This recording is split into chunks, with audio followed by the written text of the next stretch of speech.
yeah, it has been an amazing summit so far. And if you are zooming in just now, I am the host of your session today. My name is Stacey Hackett. I'm tuning in from LA right now. And we're going to be getting started with our session in a couple of minutes with Dr. Alan Fogel, and he is bringing us 3 states of embodied self-awareness: restoration, modulation, and dysregulation. And I'm super excited that he is here with us today. And I'm going to introduce Dr. Alan Fogel without further ado. So Alan Fogel, PhD, is a professor of psychology emeritus at the University of Utah, whose books include Developing Through Relationships, Body Sense, the Science and Practice of Embodied Self-Awareness, and Restorative Embodiment and Resilience, a Guide to Disrupt Habits, Creating Inner Peace, Deepen Relationships, and Feel Greater Presence. There's a lot of books in there. We can pop the links in for anyone that requests them. Just yell out to our tech assist, Karen. Fogel is also a licensed massage therapist, a Rosen Method bodywork practitioner, and senior teacher. He's the founding editor of the Rosen Method International Journal and has a part-time practice in online embodied self-awareness consulting and in-person Rosen Method bodywork. So thank you, Dr. Fogel. Thank you. That was nice. I appreciated that introduction. And I'm really glad to be here, and I'm glad to see so many people here who are coming from so many different places. And it just feels good to be here and to have you all here with me. So as Stacey said, I'm going to give a kind of traditional lecture about these 3 states of embodied self-awareness. And that will last 40 minutes or so, maybe a little longer. And then I'm going to pause for questions specifically about the lecture. So you can be making notes as you go along with your questions to yourself anyway. I would really like to hear from you personally, if you don't mind. And the host will, if you click the reactions and raise your hand, the host will call on you. We probably won't have time to hear from everyone, but I kind of like to meet people and hear them and connect with them in person. And then after the question and answer session, I'm going to do a few readings related specifically to the state of restorative embodied self-awareness, which is really the new thing that I'm talking about today and my new book is about. And then after that, I'm going to, if there's time, I hope there's time, I want to have more of like a sharing period. So I have some questions for you to share about related to, for example, when you find restoration in your life. And I'll put those questions up on the screen. And so it won't be so much of a question about, at that point, I'm not going to be asking you to ask me questions, but more to just share about your experiences. Hopefully we'll have enough time to do that. So I'm going to go to my slides. Yeah, so if you want to read more about me, you can look at my website. I don't know if these slides are going to be available. Stacey or Karen, do you know if they're available to participants? If you would like to make them available, then we can definitely do that. We can pop it into the summit live page, or we can pop them into the Facebook page. But yeah, if you'd like to make them available, that would be great. Okay, I can send you a PDF with the slides. Okay, beautiful, great. So yeah, so this talk is about these 3 states. And this book, Body Sense, which actually came out in 2009 at first under a different title called The Science and Practice of Embodied Self-Awareness. And then it was republished in 2013 under this new title.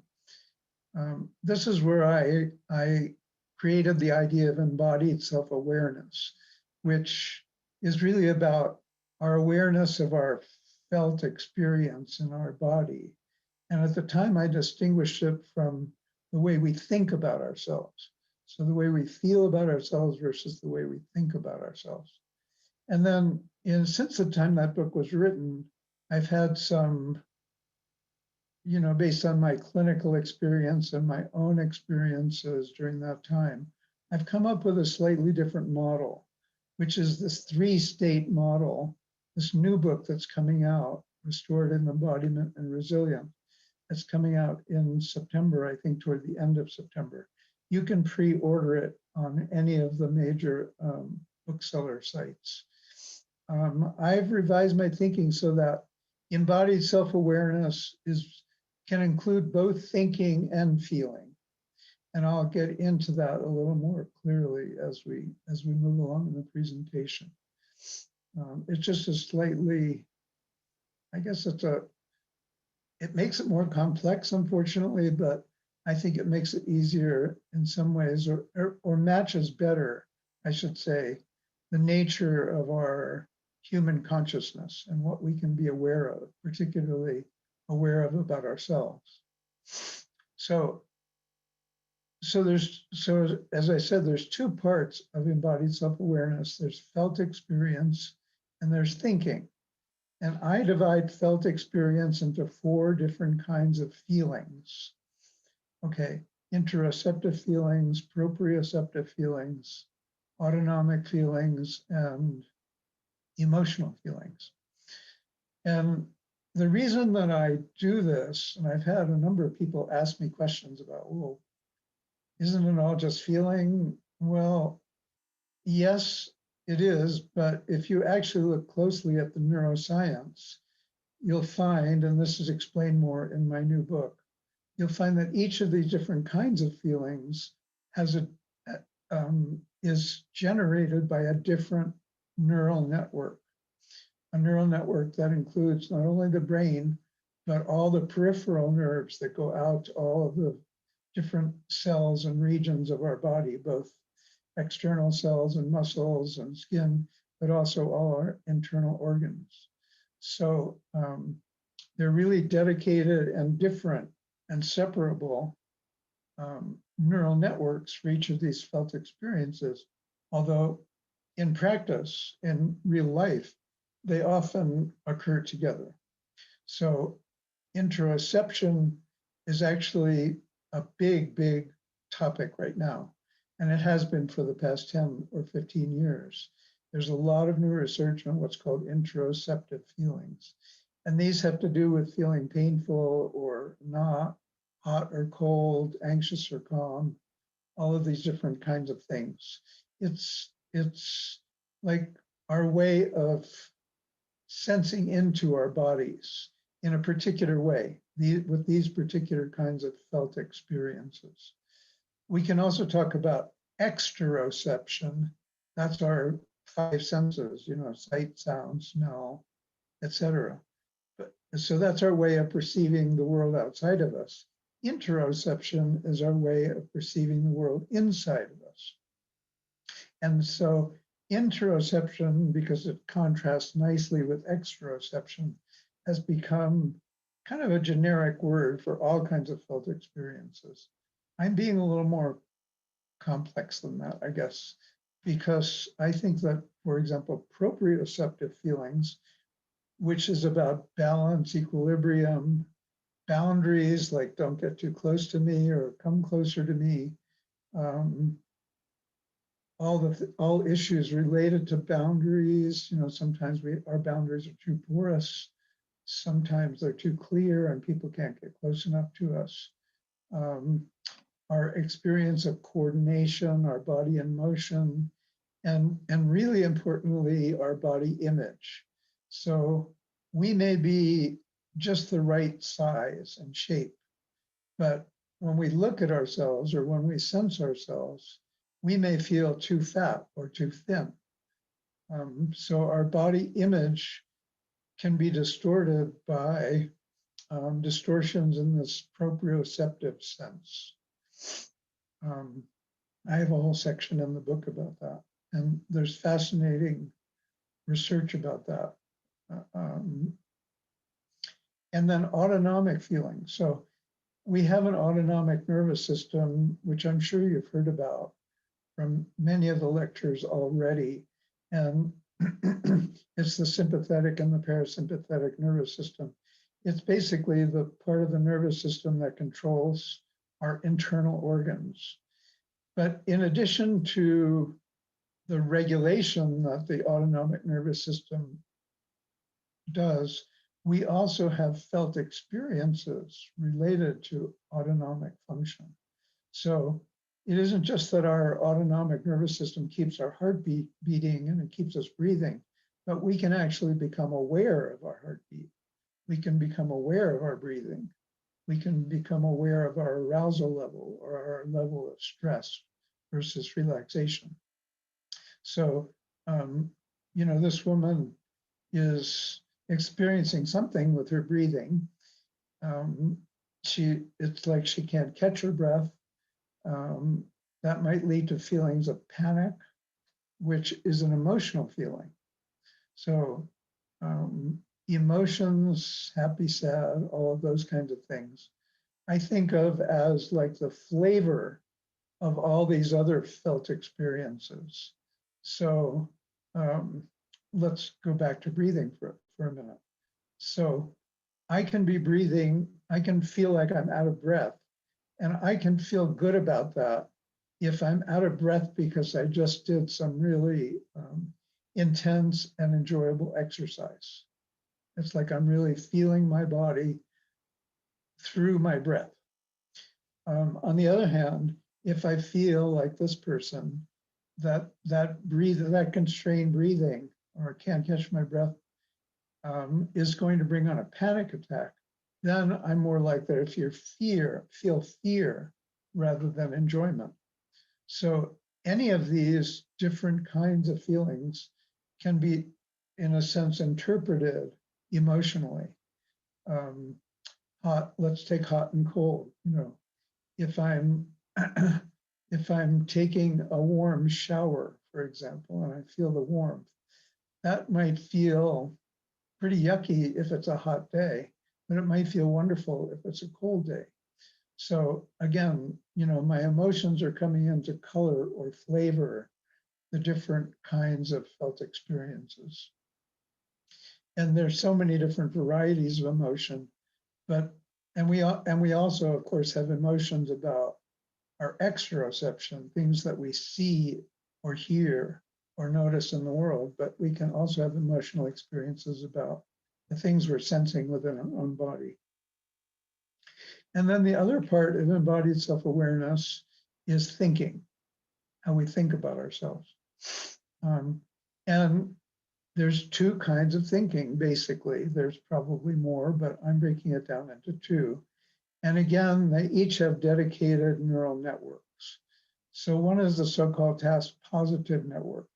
This is the network we use most of the time when we're busy, when we're engaged, when we're solving problems, when we're trying to figure things out, when we're trying to explain ourselves or explain something to someone else, when we're making judgments and interpretation. It's really distinguished by this focused attention. Okay, this is really important because focused attention requires sympathetic activity. That is, it requires a certain level of energy, metabolic energy, or arousal to be doing any of these things. Now, we actually spend a good part of our day doing these kinds of thinking or talking. It's a fundamentally human experience, but too much of it, there can be too much of a good thing. And I'll get to that in a little while. And then the other kind of thinking is off-task thinking, so-called default mode network, which I'm sure many of you have heard about. So this is where we're not focused on a particular problem. We're trying to explain something to someone. we're just kind of, our mind is wandering, so to speak. We're reviewing the day. We're rehearsing something that's about to come about. We're daydreaming. It's a place of that could be highly creative. We come up with new ideas. So we might be working and working and working in our task positive mode on some problem, and then we get up and we go out for a walk. And while we're out on the walk, this default mode network kind of thinking kicks in, and we get all these interesting or new creative ideas, and we can come back to work a little bit refreshed with some other possibilities that we hadn't thought of when we were so focused. And we'll rehearse, in our mind, like what we said in a social encounter, or what we could have done differently. This is all part of the default mode. The default mode also has like a dark side, which is when it gets dysregulated. And those thoughts, instead of being creative, those self-focused thoughts become ruminative. They're filled with worries and doubts and judgments. I'll come back to that in a minute.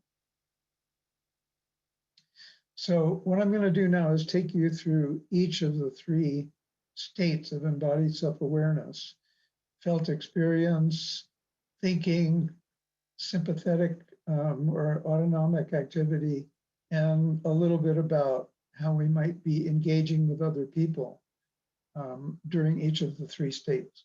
So I'm going to start with dysregulated, even though I'm really working toward restorative. That's what's really new in this new work of mine. Dysregulated is something I think almost everyone knows about now. It's such a part, it's a major part of thinking about treatment of trauma or relief of stress, or we all know the effects of too much stress, or we can get sick, we can, these are the felt experiences. We can get stuck in self-focused thoughts. We can have anxiety or depression. These are all forms of dysregulated felt experience. And I think what distinguishes dysregulated felt experiences from felt experiences in modulated and restorative is that dysregulated felt experiences feel like we can't get out of them. We feel like we're stuck in them. Like if we're down, we feel like everything is hopeless. If we're anxious, we feel like it's never going to end. Like we're just going to be in a state of panic forever. If we're ruminating, we feel like it's just never going to stop. That's the definition of dysregulation, where we don't have control over what we're experiencing. Dysregulated thought, I already talked a little bit about this, is primarily in the default mode network. It's about worries, negative self-talk, self-consciousness, whenever we think we don't look right, or we don't say the right things, or we're too much, or all of those kinds of thoughts are dysregulated thinking in this state. In this autonomic nervous system experiences, these are you've all heard of these: fight, flight, and freeze. So if we're fighting, we can be hostile to ourselves and others. We can do things that are harmful to ourselves. We can take risks, like driving too fast or road rage. We can, and on the flight side, we can have a sense of urgency, or we can't settle down, or we want to escape or get away or withdraw. And then this dorsal vagal parasympathetic is the freeze state, where we become dissociated and numb and tune things out. And then in terms of social engagement, this is where we're really not, we don't have others' best interests at heart. we use other people, we abuse other people, we dominate, or we submit in an unwanted way. In terms of sexuality, there can be a lot of non-consensual aggression. There can be impairments of sexual function, like premature ejaculation or failure to achieve orgasm. And there can be avoidance of sexual engagement in this more dysregulated state. Okay, let's suppose we're with somebody who's dysregulated. We ourselves are not necessarily dysregulated, but somebody's coming at us and they're out of control, or so they seem. How can we be with them is an important question. It's an important question for ourselves and our interpersonal relationship. It's also important therapeutic question from the perspective of therapists working with people.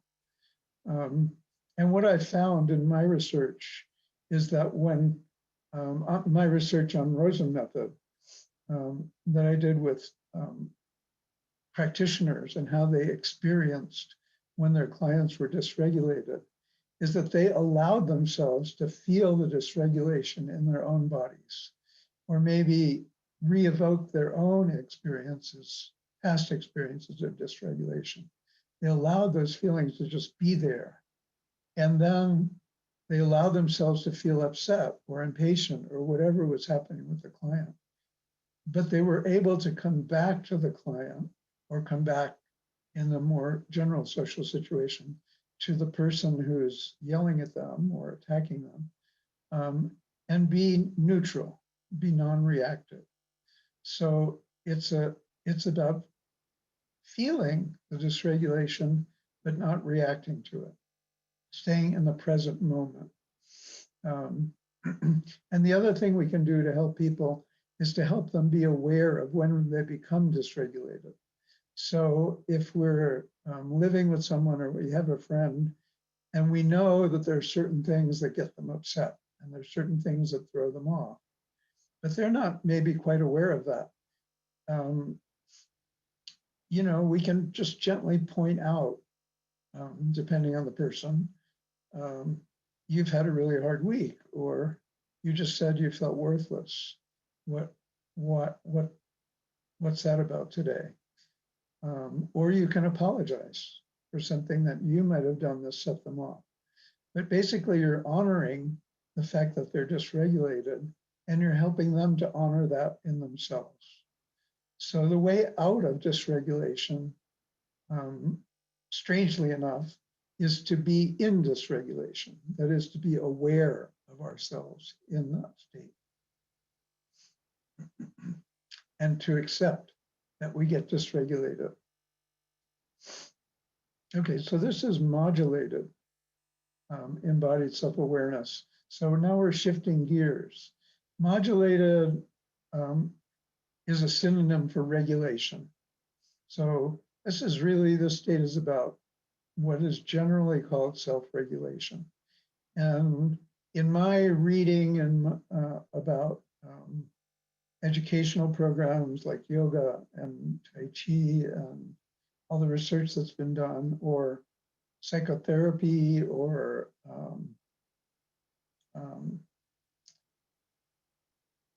any kind of work with people, the main goal, it seems to me, of that work is self-regulation, or what I'm calling modulation. That is the ability to identify and understand what we're feeling. Now, in this state of modulated embodied self-awareness, we are mostly sympathetically aroused. We're doing a lot of task positive network thinking or default mode network thinking. We're trying to make sense of the world. We're explaining, maybe we're working and we're doing fine and we're being productive. But there comes a time, take a look at this person. I really like this photograph. So she's obviously got to a point in her work where, like, it's just too much. She just has to close her eyes for a minute, rub her shoulders, and give herself a few minutes to settle down. So in modulated embodied self-awareness, we have that opportunity. We're not stuck. We're not stuck in overdoing and doing too much. We can sense when we're doing too much and we can slow down. But the ability to slow down is brief.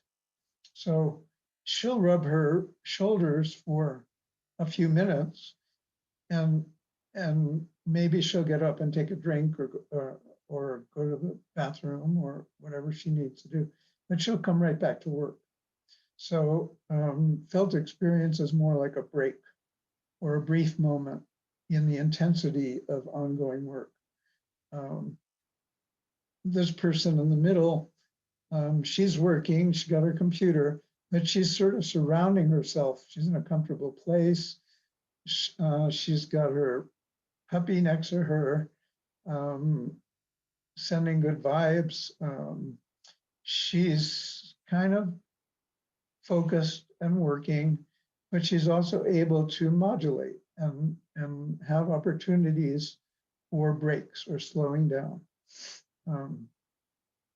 And I think modulated embodied self-awareness is mostly a resilient place.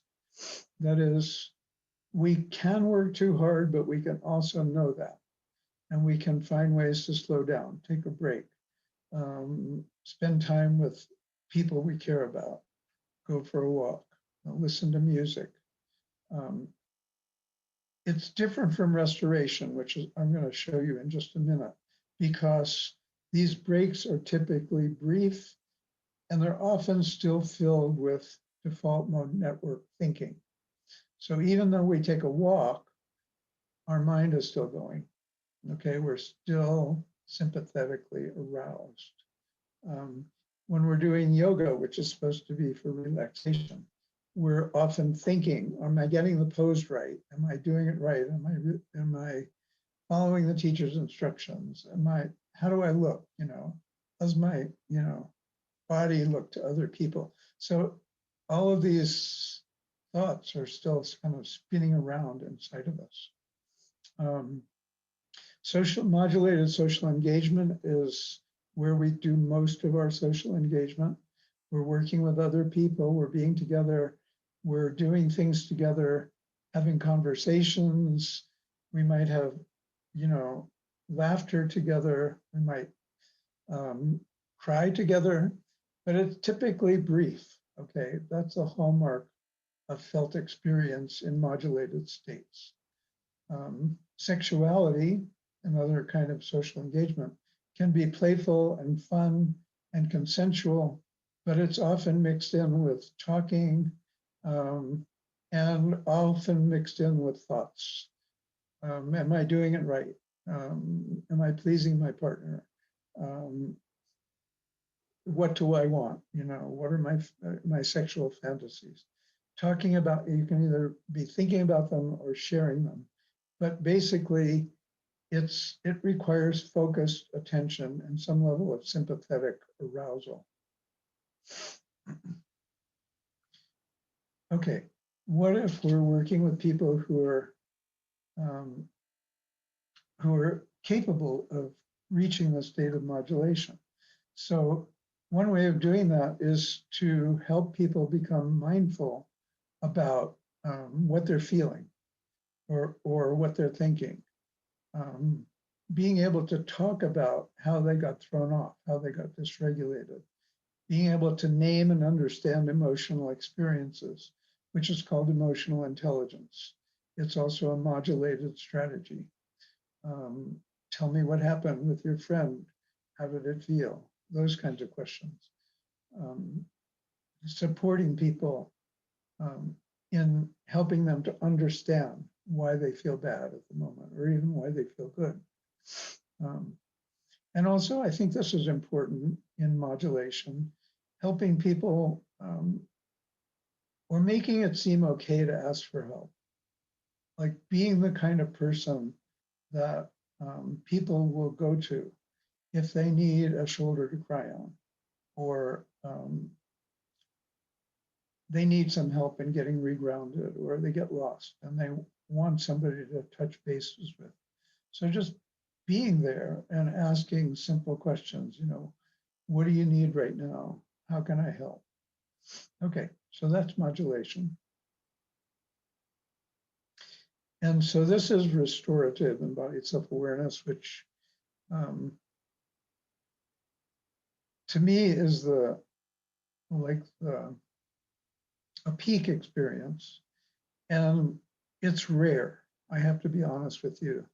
In normal life, especially in industrialized nations and cultures with lots of work and education, restorative embodied self-awareness doesn't come easily or often because we're typically being productive, we're typically being modulated. But the basic hallmarks of restorative states is that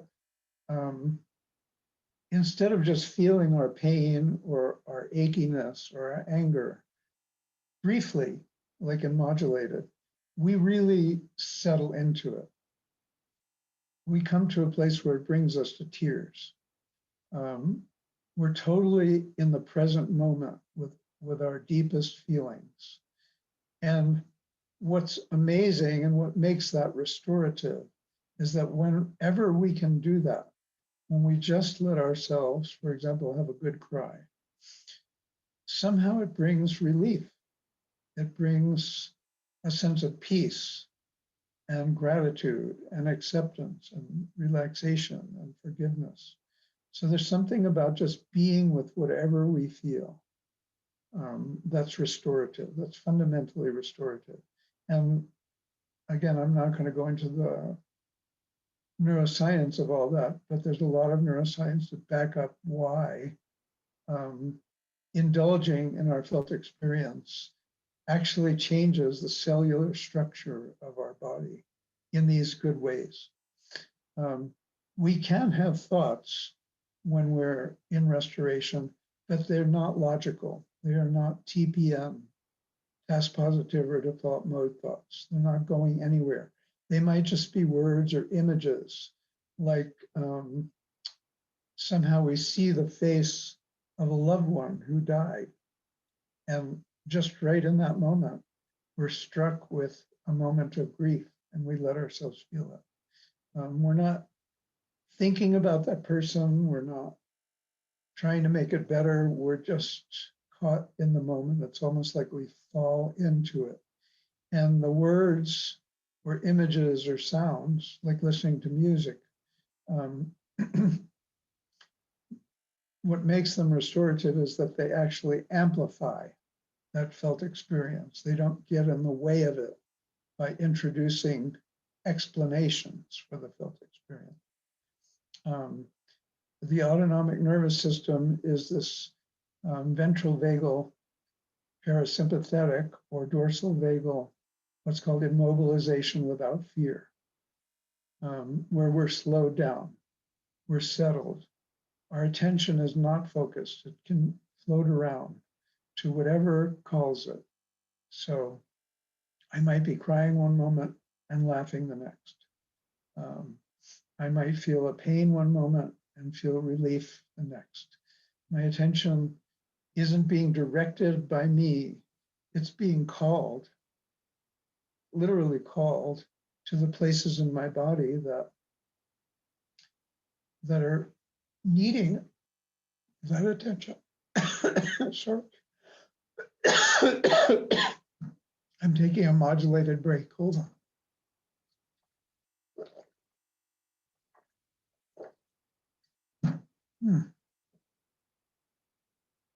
Oh, that feels a little better.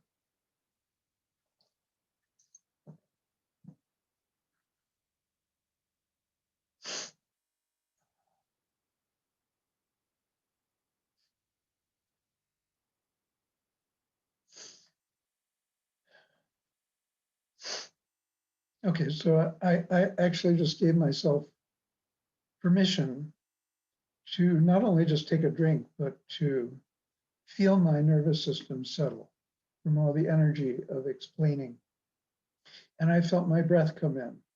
And I felt my body settle down a little bit. And I felt grateful that I gave myself that gift of not just pushing through it. And again, there's good neuroscientific evidence that these parasympathetic states can actually heal disease in all the different functional systems of the body. Restorative social engagement is completely different than modulated social engagement. There's a sense of surrender. We're not thinking. We're just like falling into the feeling. We're just falling into that other person. There's non-doing. There's a sense of ease of being together. There's complete unself-consciousness with the other person. If we're self-conscious, that means our default mode network is worrying about how we look or how we're performing or what we're doing. This is the opposite of that. There's honesty, there can be intensity and affection at the same time. And in sexuality, I think what really distinguishes a restorative encounter from a modulated one is that we allow ourselves a deep state of relaxation following the sexual encounter. We sink in, we find contentment and oneness and love and even awe that has no words. It's just the awe of being together with this amazing person.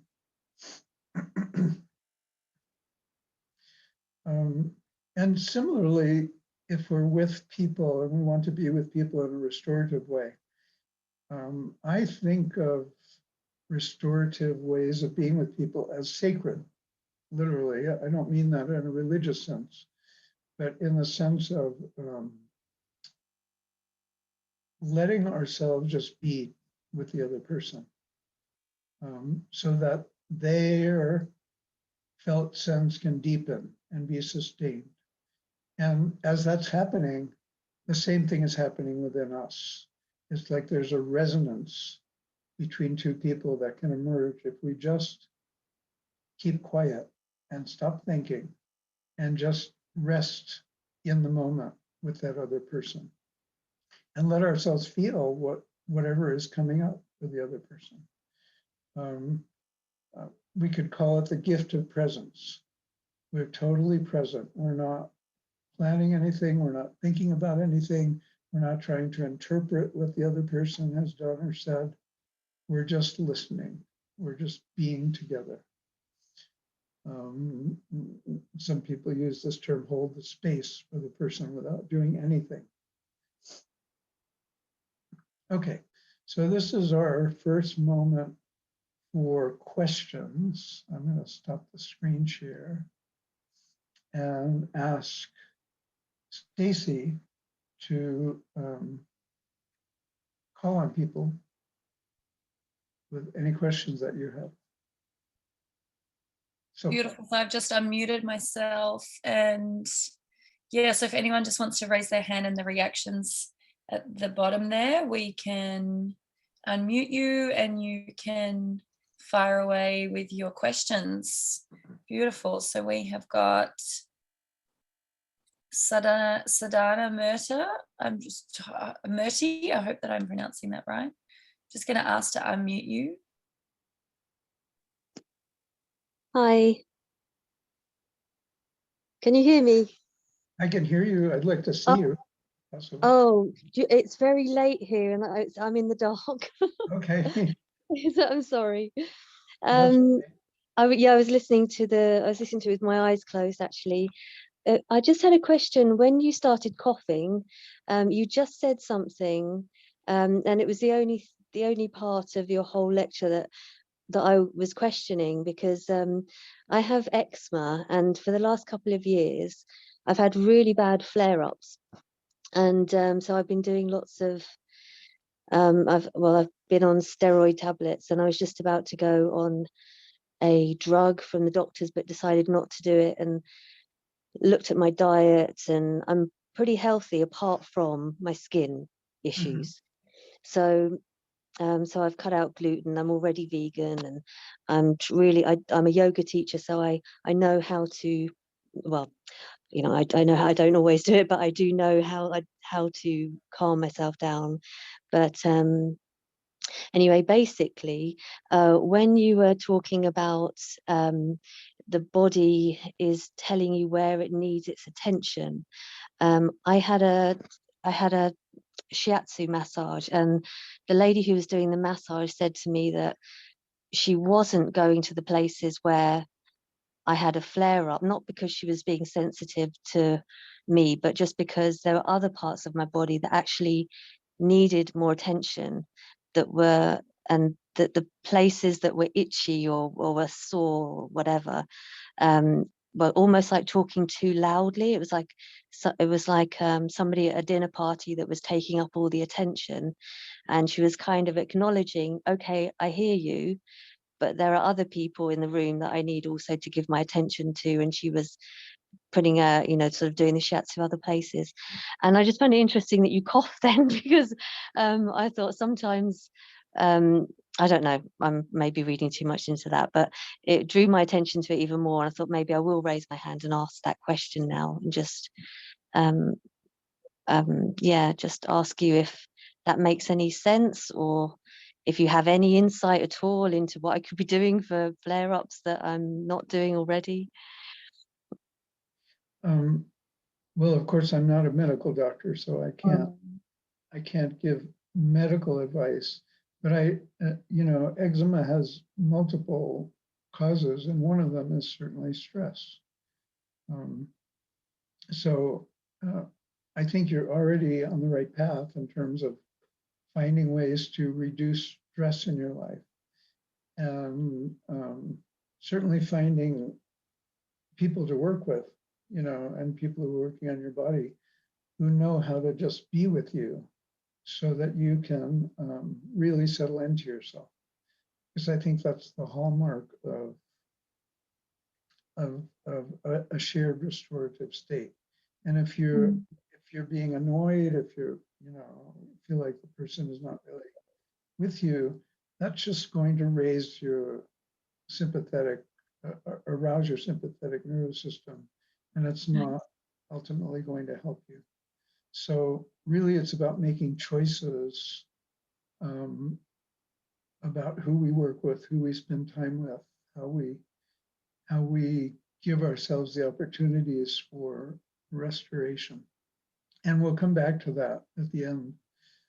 So thank you. Thank you.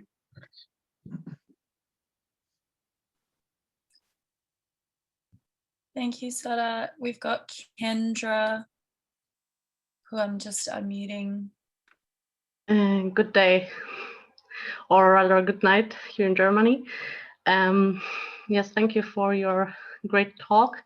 And I was actually thinking, I was working in a corporation for a long time, where there is a difficult to release the emotions, because in the meetings you have to somehow keep the feelings for yourself, and it's not so easy to express any type of emotion when there are business partners, and there are some kind of specific ways of behaving. So I think I've got a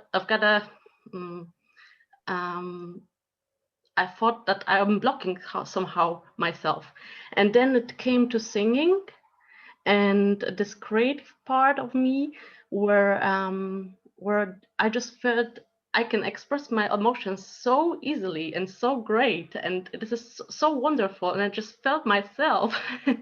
And the point is, and the thing is, because the 10 years of working in a corporation brought me to a headaches, and I think this might be some kind joint with this, not a possibility to express what you're thinking, to react. If you're angry, you can react, or so so I presume that the that the way for me to find myself a place or a piece where I could focus on would be then actually in a creative world to avoid definitely these headaches. So my question is actually,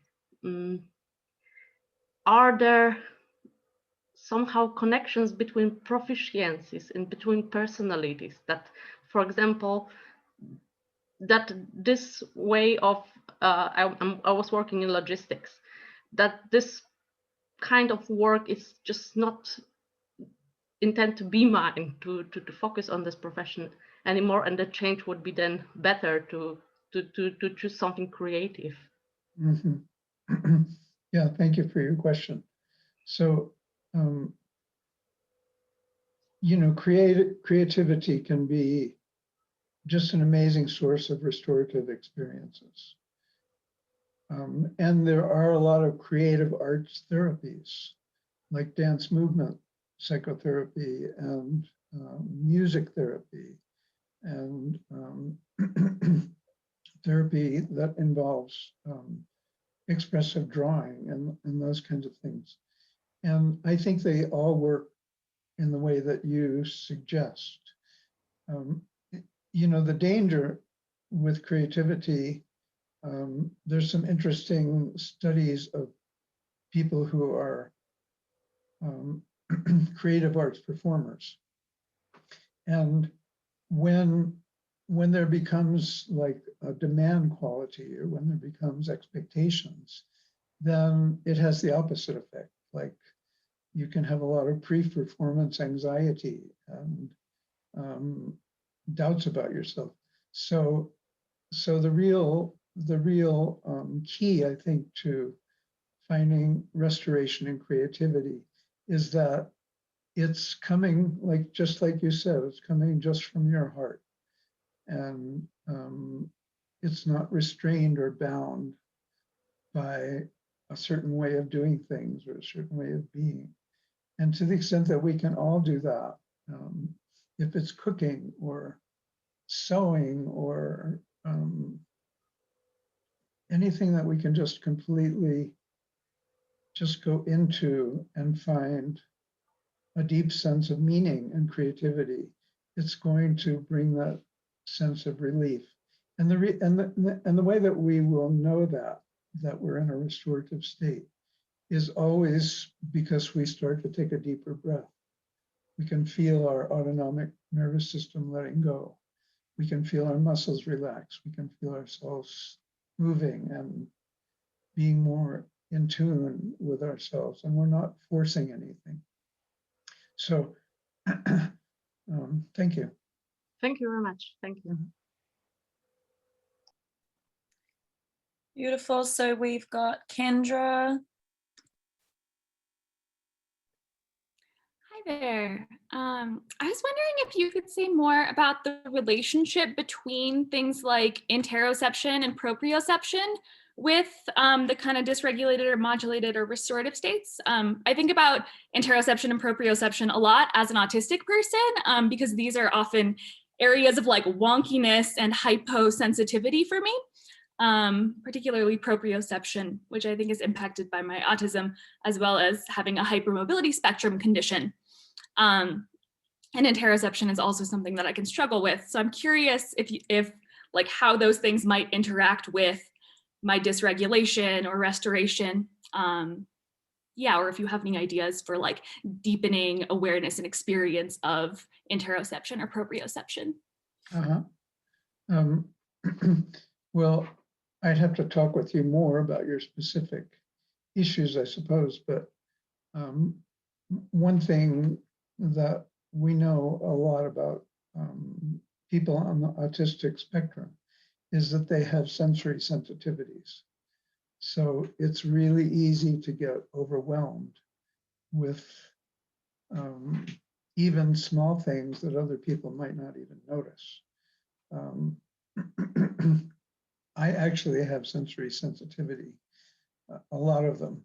I'm not autistic, but I share with you those kinds of sensitivities. And I've just come to a place, maybe just because I've gotten older and I feel like I have the right to make my own choices.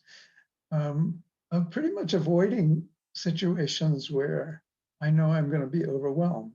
Like I don't go to noisy parties. Of course, nobody's been going to noisy parties during the pandemic, but basically, or any kind of place where there's a lot of commotion and noise. So part of the way, and that's a modulatory strategy, you know, avoiding the places that we know set us off. I think it's possible to transform those modulated strategies, which are super helpful, into restoration, is by finding or noticing within ourselves what are the places, not so much that make us anxious, but what are the places that soothe us.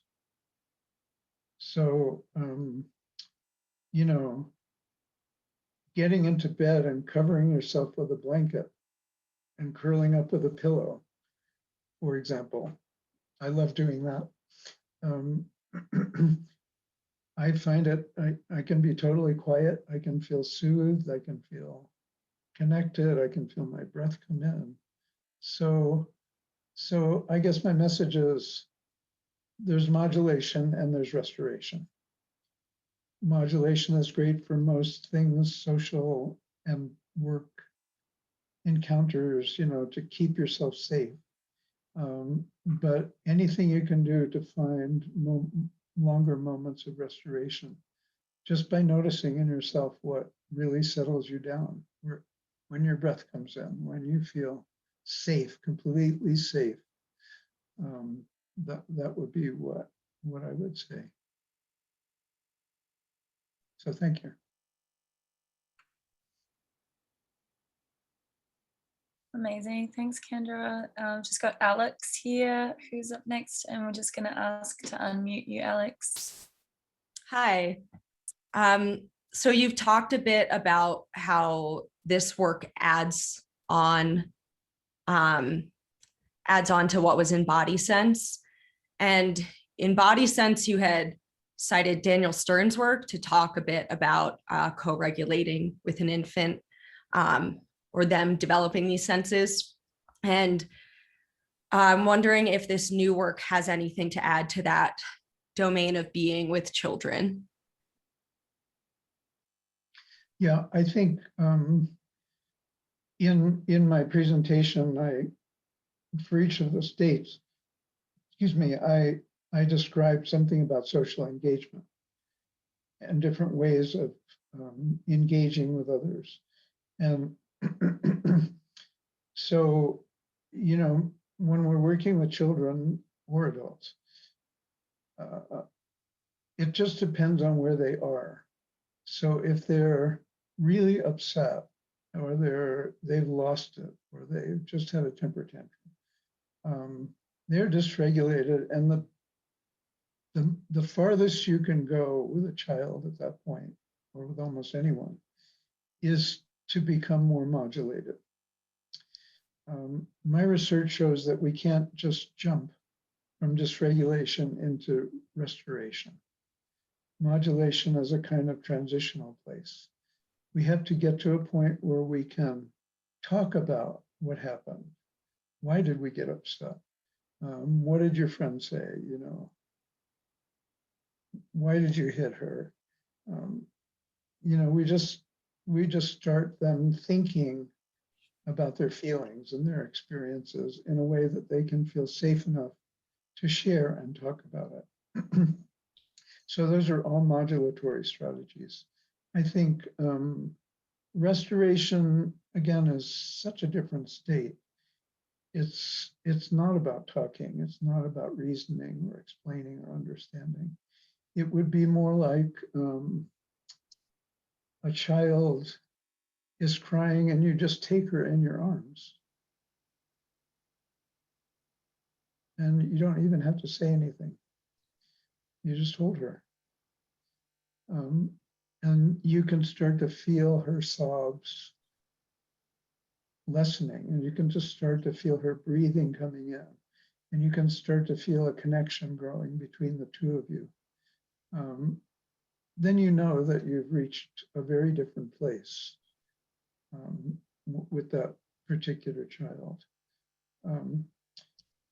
Playing with children is primarily modulated because it involves focused attention.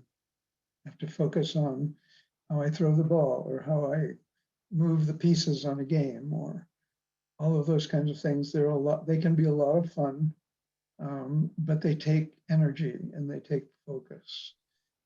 And you probably know a few children, I certainly do, who can get really upset when they're playing games. It doesn't come out the way they want it to come. And that's an indication of this sliding between modulation and dysregulation. So I would say, or another place where you can find restoration with a child is just going up and sitting down next to them, wherever they are, outside, on the couch. And just the human contact, just being there for them. Again, without bringing up any conversational topics or anything like that. So does that make sense? It does, yeah. I think it's powerful that you're thinking about children needing to be received in some of the same ways that you are adults, because so many, especially school-based interventions, are predicated on this idea that children's feelings and nervous systems are so different than our own and that they need us to control them. And so that's why I really liked what you just said. Thanks. Yeah, thank you. Yeah. In these domains that we're talking about, by the end of preschool period, like by the time a child is 6 or 7, all of their felt experiences and emotional experiences are pretty well developed neurologically. So they're pretty much where we are, and they need the same kinds of things that we need when we're dysregulated or we need attention or we need help. So thank you. Let's take one more. Muted. So I've got Sarah, and we're just going to ask you to unmute, Sarah. Okay, I think I did. Can you hear me?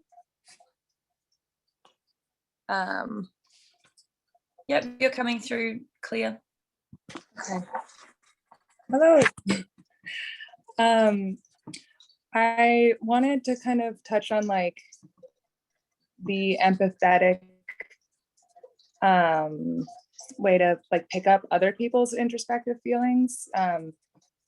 So I do some body work, and often when people are storing traumas in their body, I will like pick that up and feel that.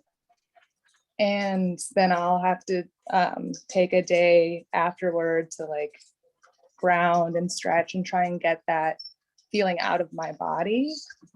And I was kind of wondering what your thoughts are for like setting the boundaries up ahead of time, so I'm not taking those feelings on and placing them into my body. Uh-huh. Yeah, I totally get it. I guess what I would say is well, what would I say? I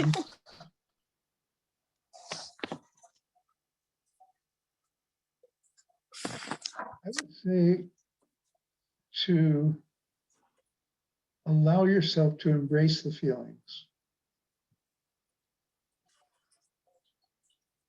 Just allow them to be there. And probably what's happening with you, I'm guessing, but I could be wrong. Probably what's happening with you is that you pick up these feelings because you're very empathic, and you connect with people easily, but then you somehow take on the feeling. You hold onto it somehow. And I wonder if there's a way you can just let the feeling wash through you. Like let a tear come to your eyes. Let yourself feel pissed if the client is feeling angry. And then, you know, if you give yourself permission to just feel it in the moment, it will naturally dissipate right in that moment. Yeah. Nothing to hold on to anymore. So it's like giving yourself permission to be a fully feeling, empathic human being in the session. Mm. Thank you. That is such simple wisdom, but just like resonates in a way like I'd already known it, but it was just like, oh yes, of course. Right. Like with feeling like with all these classes, they've been saying, you know, to witness an emotion and then let it move through you and not judge it. Uh-huh. This is more, I guess what I'm saying is another step beyond witnessing. It's actually taking in the emotion and letting it metabolize in your own body, letting it just, letting it grip you and letting it fade away. And not thinking about it too much, just experiencing it. It's sort of like, you know, if you go to the beach and there's these big waves crashing, and you know, at first it can feel a little scary, but if you just let yourself be with that, then you start to feel empowered by it. You recognize that there's fear there, but you sit with that and just feel it, and then you start to hear the waves in a different way, and you start to feel the waves in a different way, and you come to feel that they're not going to hurt you. They're somehow a force of nature that you can just be with. It's something like that. Yeah, that was really beautiful. Mm-hmm. So thank you. It was a great question. Thank you. Stacey, was there one more person that wanted to ask? There is actually, yeah, we've just got one more. So if we can just go to Heike, who's waiting patiently, and she's just been unmuted. I can wait for the next break too, no problem. If you want to keep. No, go for it. Okay, just really quickly, thank you so much. This is wonderful. My question is a little bit, I love to, you know, to the restoration for me, it's just, it washes over like warm water to hear about just the word is beautiful. And my question to you was like, the impression of when I work with the client, modulation and restoration actually could potentially coexist, right? Because I do find myself in, you know, the impatient person who just wants to fix their lives, and they want to, you know, they come in to heal, right, today. They want to be fixed and healed today. And of course, restoration is such a beautiful place to come into. And my impression is a little bit like modulation is for the moment. No, it's like to give a tool for the moment to you know, to deal with the situation, and at the same time to whereas restoration seems to be kind of like it's a practice kind of thing. No, it's like the more we do it, the more we can be in a life of restoration. And my question, I guess, is like how best to kind of allow them to coexist with the client, with especially an impatient client who wants to get there already, no, but who is really ready for modulation. But I would like to guide them into the, you know, the possibility of restoration, how you would. So in the work that I do, my clinical practice in Rosen method, if I have a client who wants to be fixed, my response is to feel into that what is the emotion that the client is feeling, and inquire about that. So it might be some kind of desperation. It might be some kind of desire or wanting. And then I can just say, can you just feel what's behind that question, or what you want right now, and where's that coming from? So I don't take it on as a responsibility. I don't feel like I need to fix them. My job is to point out to them their state of embodied self-awareness, which is this intensity, this wanting, this, and it could be almost dysregulated, and not letting it go. And so I just give space to that, and see where it goes. So that's a lot different than taking on the responsibility of trying to fix them. Because in a way, you're kind of feeding into a dysregulated place in them, and you're not giving them the opportunity to feel their own dysregulation, their own neediness. So I don't know if the work that you do permits that kind of inquiry, but that's a way to keep your boundaries and use your empathy about, the client wants to be fixed, but not getting entangled in it. Yeah. Yeah. Thank you. You're welcome. Okay, thank you, everyone. So what I'd like to do is to read an example of the difference between a restorative state and a modulated state, because I think those two states,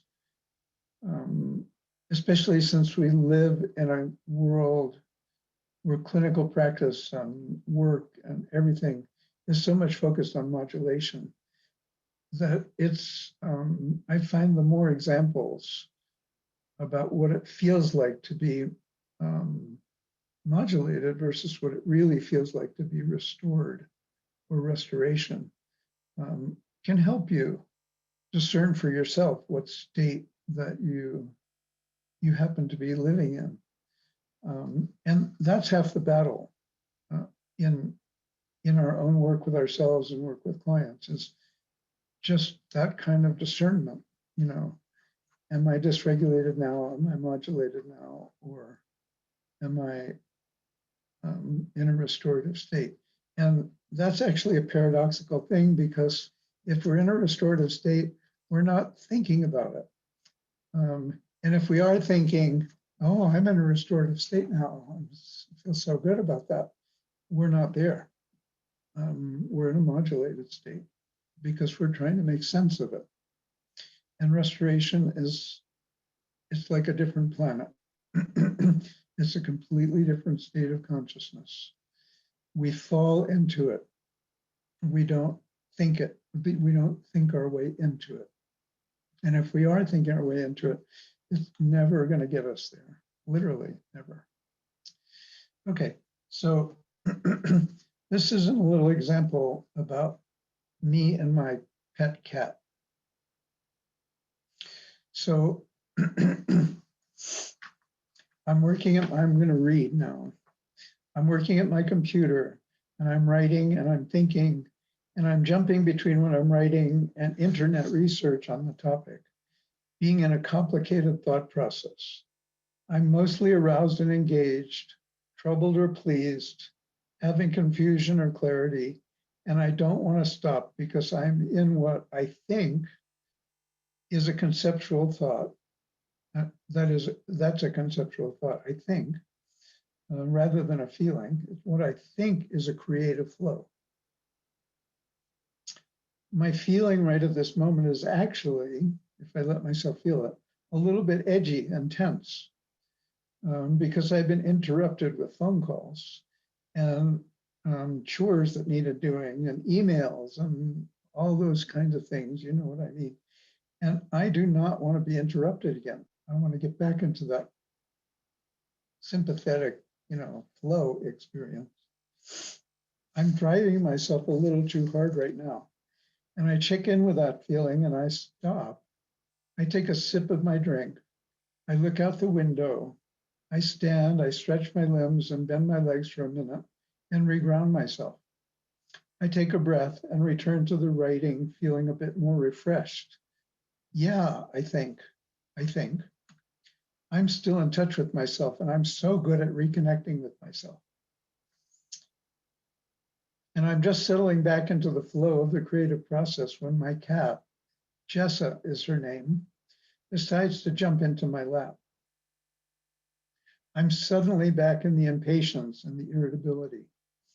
This is because in my short break, I now realize I did not take the time to drop into restorative embodied self-awareness in order to fully feel and metabolize this irritation. I was fooling myself when I thought I was really okay. This is annoyingly familiar. It happens when I try to do too many things and don't take the time to come to a full stop and allow myself to relax into the feeling. But I didn't do this because of the addictive pull of the work I was doing. So now I talk to my cat. I say, not now, Jessa. I'm remembering all the other interruptions of the morning. I tell her, I want to work, as if she could understand me. She starts to stretch out and nuzzle her face into my beard and increases the volume of her purring. I stop for a minute, a transient felt experience of something like love and appreciation for her in my life, but I really want to keep working. It's becoming clear, however, that I'm her prey, her big mouse, and she is not going to give up until she catches me. She reaches out and puts her,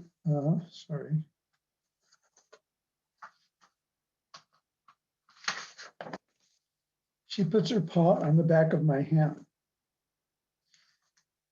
the hand that's typing on the computer.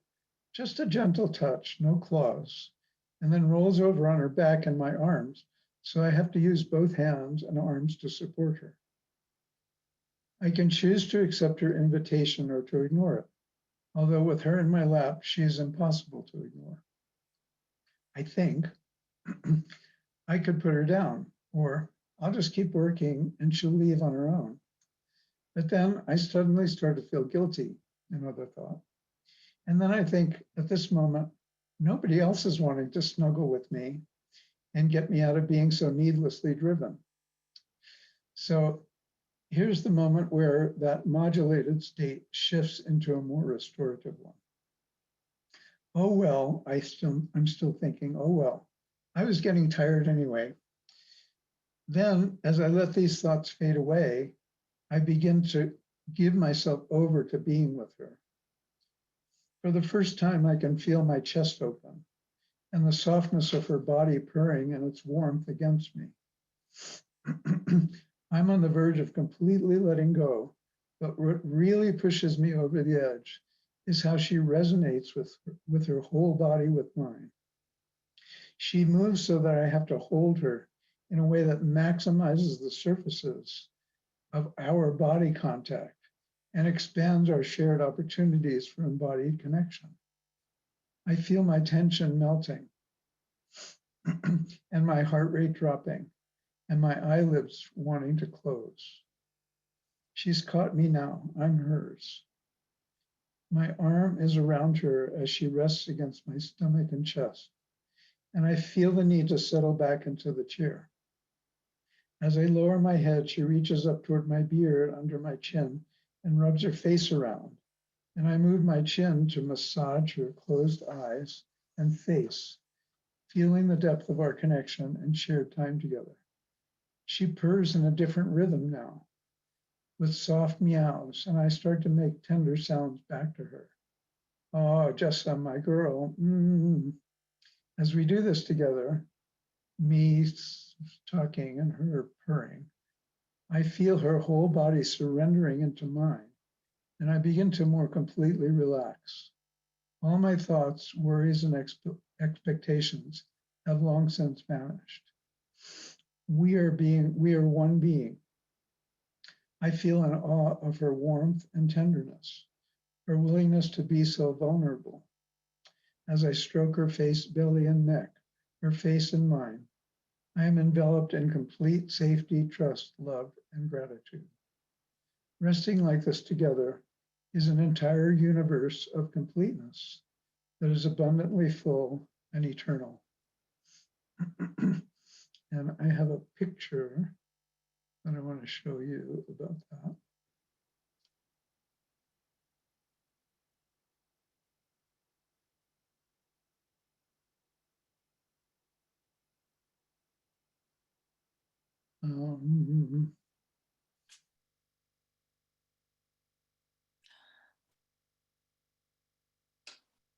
Yeah, so that's me and Jessa in this restorative place.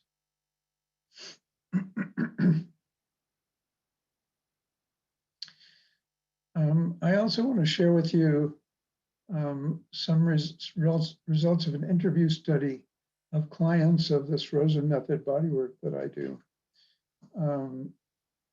And this is what clients said at the end of their treatment when they were describing the effects of the Rosen method. And actually, if you don't mind, I'm just going to let you read these. I think you'll digest them better than if I read them to you.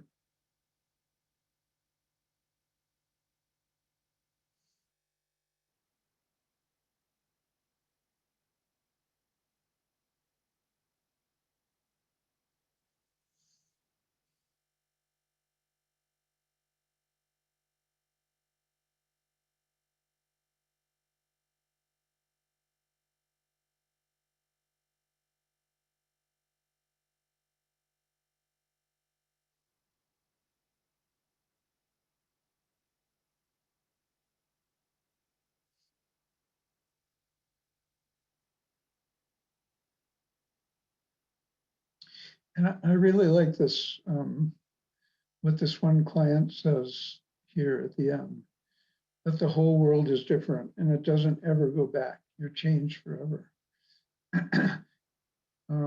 That's restoration, truly. When we finally get to that place, like me surrendering to Jessa, it's like a whole new universe opens up. We become a different person. We're in a different state of consciousness. And we discover things about ourselves and who we can be that we didn't know existed before. And it does, I think it fundamentally changes us both, not only mentally, but cellularly. That is, it really does work through all the different cellular systems of our body so that we want more of that. And we go back and we find more of that. So now I'm going to come back to you and I'm going to ask you, not so much to ask questions, but to reflect a little bit for yourself and share with the group if you feel comfortable doing that. Both of these things, what are some of the places, activities, people that are restorative for you?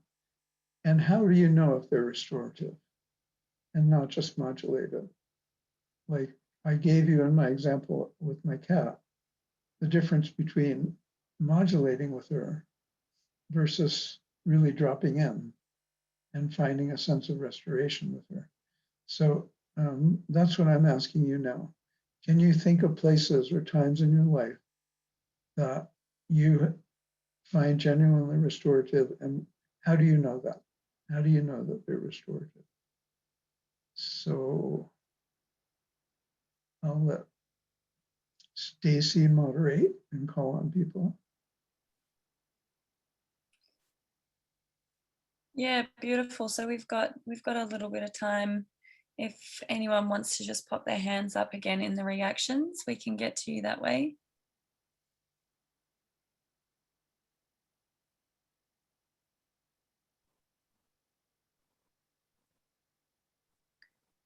So we've got,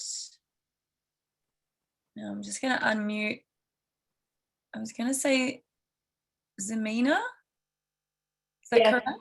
Oh, Ximena. amazing. Zemina. Well, first of all, I would love to say, Alan, that showing yourself as a human being full of life and sharing, reading that experience with your cat is beautiful, beautiful. It was very touching for me. And for me, the way I feel restoration is because I feel my heart, because I feel the amount of space I'm able to hold in my heart for. I have a daughter, she's 4 years and a half. And when I hug her or just witness her or play with her, my heart just grows. Yeah. And I am very thankful and grateful. And I agree with you, there's a bigger dimension, because I feel that love I'm able to feel, it's not just me, it's a bigger consciousness being expressed through me as well. That's so beautiful. Thank you so much. Thank you, Alan, for Great. that beautiful work. We probably have time for one more, Stacy. Yvonne has just popped her hand up, and I'm just going to ask you to unmute, Yvonne.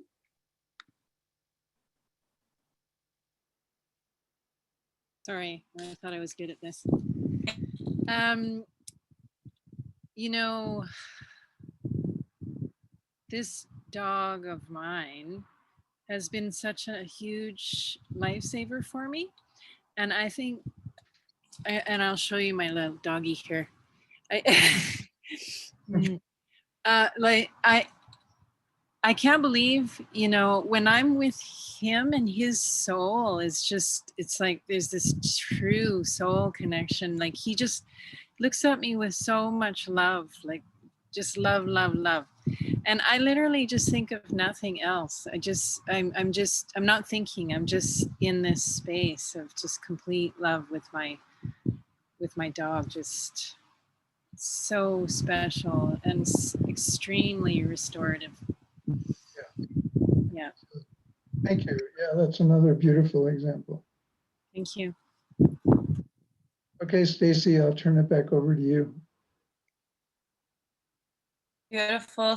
Thank you. Thank you, Dr. Alan Fogel. That was amazing. And thank you so much for your time. Thank you for everyone for joining us for such a great session. And just, thank you so much for everyone for Zooming in. It is so great to see you. Alan, I really need to get a cat again now, because I just, that poem and that story and that photo that you shared was so heartwarming. So thank you so much for that.